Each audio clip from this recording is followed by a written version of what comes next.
Hey gang, gonna adjust the camera just a little bit here. So I'm back from the Richmond, Indiana Farm Toy Show. As you guys know, Jordan, Austin, Cameron Farmer put that show on there, also who puts Lafayette on.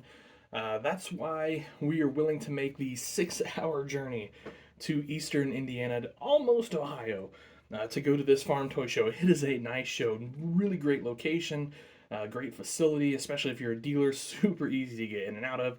There's like a 15 dealer waiting list to get into the thing. So we were pretty fortunate to get in there on the ground floor. And I guess that ensures us a spot for the future. So looking forward to next year already, as this year was just fantastic. Huge turnout, huge, huge, huge. Like I said, packed with dealers, lots of great dealers. I'll talk about some of the dealers in part two of this video. That's right, there's going to be two parts to this video. So this part of this video is just gonna look at the stock stuff, the non-custom stuff that I picked up at the show. And then in part two, I will take a look at a couple of the custom items I picked up at the show from some of our great friends over there. So look forward to that really soon, like certainly within the next week for sure. But I'm super excited to show you those. Got an awesome piece for Dogtown Ag over here. And then I've got a really cool piece that I don't know. I guess it's just going to go on a shelf, but I couldn't pass it up. So just one of those. Sometimes you just gotta have it. So let's start looking at some of the new in the box sort of stuff that I got. So I picked up an AC 7045. Now I know that's not like anything super groundbreaking, but I just got a little bit of a plan for that down the road. And then one thing I didn't get actually at the farm show this year, National Farm Toy Show, was the museum tractor, the 8070. So I needed to get one of those. So I'll be doing a video review on this guy very soon.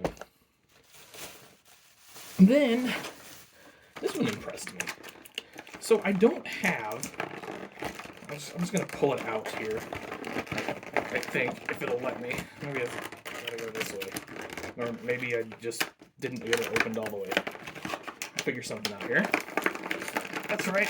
Don't pay attention to that noise. All right, so I had to fight with the packaging a little bit. I thought maybe I would just let you guys have a break from me rattling that package around. So I got a van trailer here, blank on the side. So this is actually going to be a project. I'll just I'll discuss that more in the future. This is neat though. This is my first van trailer from DCP. So kind of looking forward to maybe even doing a small review on this if you guys are interested. If you are, let me know down in the comments below. I know I don't do a lot of truck stuff. I know I don't know a lot about truck stuff. So just, let me know what you think about that, guys. If you'd like to see me go over this, would be more than happy to. And then picked up this feller. So that's obviously going to go with the van trailer. Also part of my project. You can see we've got a beautiful blue cab here. So you know it's not a Dogtown truck because all Dogtown trucks are black, at least for now, and probably for the foreseeable future. But boy, this is a nice outfit too. Like, so it's going to definitely be a nice, kind of over the road truck. You definitely don't see these as farm trucks around here. Maybe you do in other parts of the country though. I could totally see it at some point. But anyway, kind of your typical DCP truck, I guess. One thing I noticed is they aren't putting the extra mirrors in the packages anymore, which is kind of a big wah-wah, because if you guys are at all familiar with DCP, you know those mirrors come off pretty easy and pretty often. So anyway, but yeah, that's that. So like I said, I do have a couple more items to pick up or to record, and I will show those in another video. They're custom. I think they're very neat. I'm really excited to get them on the display, or at least, and one of them for sure goes on the display. And one of them will probably make an occasional appearance on the display. So we'll just see about that. But anyway, there it is, guys. Again, next year, if you want to go to the Richmond, Indiana show, highly recommend it. It's a great show. You can probably spend a better part of a afternoon there for sure, or morning there.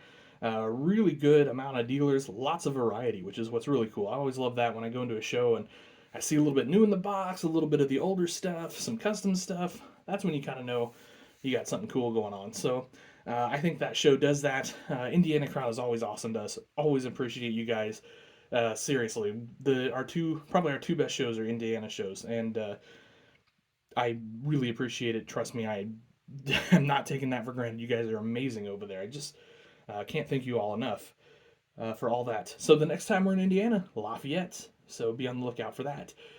We do have Moscow Mills, Missouri coming up at the end of January.